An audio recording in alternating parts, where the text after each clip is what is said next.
Benzema doublé, et oui, dans les grands matchs, on en parle tout de suite.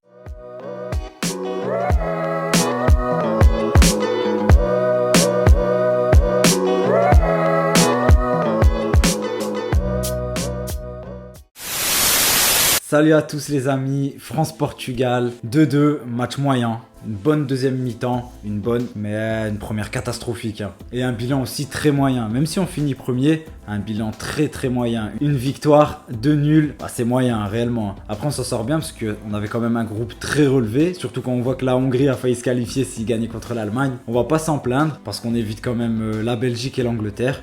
Vu que le Portugal va jouer la Belgique et du coup l'Allemagne, les Anglais, ça va être très dur pour eux. Nous on s'en sort bien. J'ai pas envie de crier victoire trop tôt parce qu'on l'a vu contre la Hongrie, c'est vraiment le match référence, j'ai envie de dire, pour dire qu'il n'y a pas de gros et pas de petits dans ce genre de compétition. Maintenant, vaut mieux jouer la Suisse quand même que les Belges, même si la France joue mieux contre les grosses nations, ça c'est une réalité. Mais sur le match d'aujourd'hui, franchement, c'est décevant. J'ai envie de commencer par déjà la composition. Didier Deschamps, il y a un problème. Il joue trop défensif. On va parler juste du secteur offensif, mais déjà jouer qu'avec 3 attaquants, c'est moyen. Surtout vu les qualités des attaquants, t'as Benzema qui est neuf, il décroche beaucoup, mais c'est pas un joueur de vitesse, il va pas forcément percuter à chaque fois avec le ballon, c'est pas son jeu. Il y a que Mbappé dans ce registre-là et Griezmann qui joue 6, alors qu'il est derrière les attaquants, enfin vous voyez ce que je veux dire. Mais du coup, je trouve ça dommage de se priver d'ailiers comme Coman, Dembélé même s'il est blessé, mais se priver de Coman du coup, d'autres joueurs qui peuvent amener autre chose, un autre style de jeu, la percussion, le dribble. On l'a bien vu, Coman, il a failli gagner un penalty à la fin,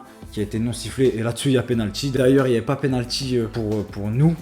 J'ai envie de dire sur la faute sur Mbappé, ce Medo c'est vraiment léger, on le voit tellement de fois dans les matchs. Là ça a été sifflé, tant mieux pour nous, mais pour moi il n'y a pas faute. Réellement ça se siffle pas. Maintenant c'est le foot, nous on est content, on s'en sort bien parce qu'on finit premier du groupe. Mais j'ai quand même envie de parler de Benzema, parce que oui, Benzema a mis le doublé, ça va le libérer. Maintenant à mon avis ça va être but sur but. Je vous dis pas qu'il va claquer doublé ou triplé à chaque match, mais en tout cas ça va lui enlever une certaine pression, parce que même tout grand qu'il est, tout joueur qu'il est, tout ce qu'il a accompli dans son club ou par le passé, il y a quand même une pression. Ça reste un Euro, son retour en équipe de France après 5 ans, forcément il lui fallait un but pour se détacher de ça. Et là je pense que ça va complètement le libérer. Ça se voit de toute façon sur le deuxième but qu'il met, il est complètement décontracté dans son geste, il y va normal, c'est la base, il sait le faire, il doute pas de son geste et il croise bien sa frappe. Très bien, très content pour Karim, je pense qu'on était tous contents, de toute façon j'ai vu sur les réseaux, ça se voit, tout le monde est heureux pour lui. Et en plus de ça, ça nous fait du bien à l'équipe de France. Ça peut être que du plus. Maintenant, on va jouer sans pression et ça, c'est bon. Voilà, donc content pour Karim. Ça va lui faire du bien, comme je le dis, et ça va faire. C'est qu'un plus pour l'équipe, quoi qu'il arrive pour la suite de la compète. D'ailleurs, c'est une nouvelle compétition qui va démarrer là, dès les 8e. Les phases de groupe, c'est jamais les mêmes matchs qu'à élimination directe. Les matchs vont être emballés directement. Il y a certaines équipes qui vont jouer avec un bloc bas, qui vont vouloir défendre et jouer sur des coups de pied arrêtés. Mais en tout cas, pour les matchs par exemple comme Belgique-Portugal, je peux vous garantir qu'il va y avoir des buts. Je vois pas le Portugal attendre derrière. Même s'ils savent le faire, ils vont pas le faire. Et je vois pas non plus les Belges jouer en contre. Non, ça va se donner. Pareil pour Allemagne-Angleterre. Il va y avoir beaucoup de buts, beaucoup de jeux. C'est pour ça que c'est une nouvelle compétition qui démarre. Et là, on verra le vrai visage et les vrais favoris. On verra ce qu'il vaut vraiment parce que t'as pas le choix que de gagner. Si tu fais match nul, c'est prolongation, après penalty. Donc chaque équipe va se donner et c'est là qu'on va voir ceux qui peuvent aller au bout de la compétition. Maintenant, j'ai envie de parler du Lloris. Lloris, il est jamais décisif sur penalty. C'est simple, à chaque fois qu'il y a un penalty, je sais qu'il y a but, peu importe le tireur. S'il a cadre, c'est but, il est jamais décisif, c'est une réalité. Je vous dis pas que c'est un mauvais gardien, je dis juste que sur cet exercice-là, on peut pas compter sur lui.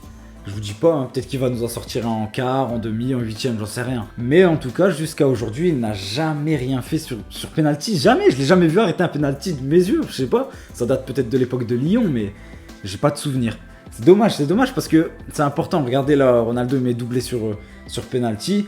Si l'Allemagne gagnait derrière et que nous, même si on était déjà qualifiés, mais si c'était un autre scénario, avec des si je sais, on refait tout, mais tu te dois de compter sur ton gardien sur penalty. Et nous, malheureusement, c'est pas le cas. Et j'ai envie aussi de parler de Griezmann, parce que Griezmann, j'en ai marre d'entendre qu'il fait un beau match à chaque fois qu'il tacle, à chaque fois qu'il récupère des ballons, à chaque fois qu'il court 13 bornes. On s'en fout. C'est un attaquant. Faut vous le mettre dans la tête. Déjà que je suis pas tendre avec lui quand il joue au Barça et je ne serai jamais tendre avec lui. Pour moi, j'espère qu'il va être vendu. Ça, c'est un autre sujet. Mais en tout cas, qu'est-ce qu'il a apporté aujourd'hui? Il a rien apporté du tout dans le jeu, rien. Il était derrière Kanté. C'est les seuls ballons qu'il touchait, c'est derrière Kanté. Tu le vois pas offensivement, tu le vois pas prendre de risques. jamais dans la percussion, jamais dans le dribble, jamais une passe cachée. C'est chiant, c'est le chiant parce qu'on le voit jamais sortir, même si là il est sorti en fin de match. Mais c'est un peu le chouchou de Deschamps. Il a les buts pour lui, il a tout ce que vous voulez, les stats, mais il apporte rien. Je suis désolé, mais pour moi, c'est le maillon faible offensif. En tout cas, si Mbappé brille pas, et Benzema aussi, on peut commencer à tirer la corde sur Griezmann parce qu'il les alimente pas, que ce soit dans la passe, je sais pas, il les trouve pas. Il n'y a pas de jeu entre eux en tout cas. C'est dommage, mais bon, ça vous le savez, j'ai pas d'amour pour Griezmann, surtout pas. Maintenant, on va féliciter aussi CR7 qui marque sur doublé. Certes un penalty, mais il est déjà à 5 buts dans l'Euro. Et il égalise surtout le record de buts en sélection, 109 buts, c'est pas rien. Je suis pas un grand fan de CR7, je parle du type de joueur, parce que je suis pas fan des numéros 9, même s'il a eu une carrière dans le passé où il driblait et tout, et qui a fait son nom, c'était un super, il percutait, il faisait la misère, on parle de Ronaldo quand même. Mais faut le féliciter, et là, vous pouvez me dire ce que vous voulez, il a marqué contre la Macédoine, des triplés contre des équipes qu'on connaît pas, 109 buts en sélection. Si c'était si simple que ça, il y en aurait d'autres qui l'auraient fait, et il y en a que 2. Et CR7 vient d'égaliser ce record, et il va le péter, sachez-le, ce sera lui c'est celui qui va détenir ce record là, en tout cas avant la fin de sa carrière. Il va dépasser les 115 buts à mon avis largement.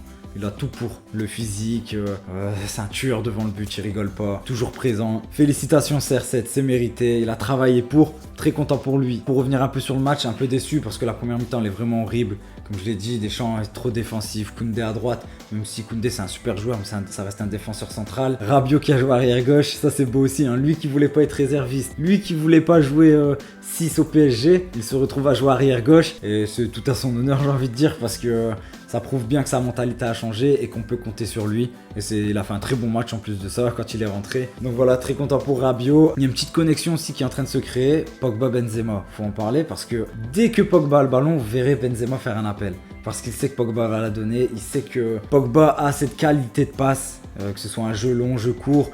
En l'air, au sol, il arrive à casser des lignes. Il arrive à casser des lignes assez facilement. Et on voit cette connexion se créer. De toute façon, ça se voit déjà sur le deuxième but, mais on l'a déjà vu auparavant sur d'autres matchs. Il se cherche constamment et c'est très bien. C'est très bien parce que, je vous le dis, Griezmann, il fait pas le lien avec Benzema et Mbappé. Et donc, il faut bien qu'il y en ait un qui le fait. Et je suis très content que ce soit Pogba qui le fasse. Maintenant, j'espère que pour la suite, on va voir une meilleure équipe de France parce que pour le moment, on n'a rien prouvé. On n'a rien montré, en tout cas. On n'a pas montré nos forces. On a montré quelques faiblesses, du coup, défensives. Par contre, il va falloir corriger ça. Il y a la Suisse qui arrive. Pourquoi pas commencer à se mettre en confiance offensivement et marquer un peu plus de buts. Ou alors faire un festival offensif, même sans marquer, mais se créer beaucoup plus de situations parce que là on n'a vraiment rien vu, ça commence à faire peur.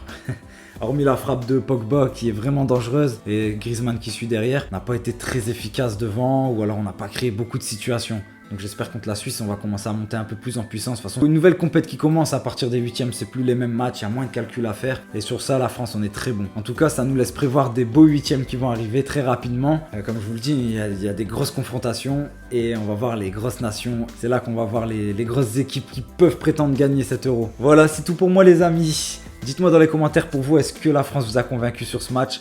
Moi je vous donne mon avis, non, elle m'a pas convaincu. Maintenant j'attends de voir ce que ça va donner contre la Suisse. Comme je vous l'ai dit, c'est une nouvelle compète qui commence à partir des 8e. Et je pense qu'on verra un autre visage, en tout cas un meilleur visage des Bleus. J'en suis persuadé. Et puis on se retrouve demain pour une vidéo sur Dembélé. Parce que Dembélé a rechuté. Je suis très triste. Vous le savez à quel point je l'aime. Et il y a Depay aussi qui a signé. Je voudrais en parler un peu de ce qui peut se faire au niveau de l'attaque du Barça pour la saison prochaine. Voilà, on en parlera demain les amis. Ciao.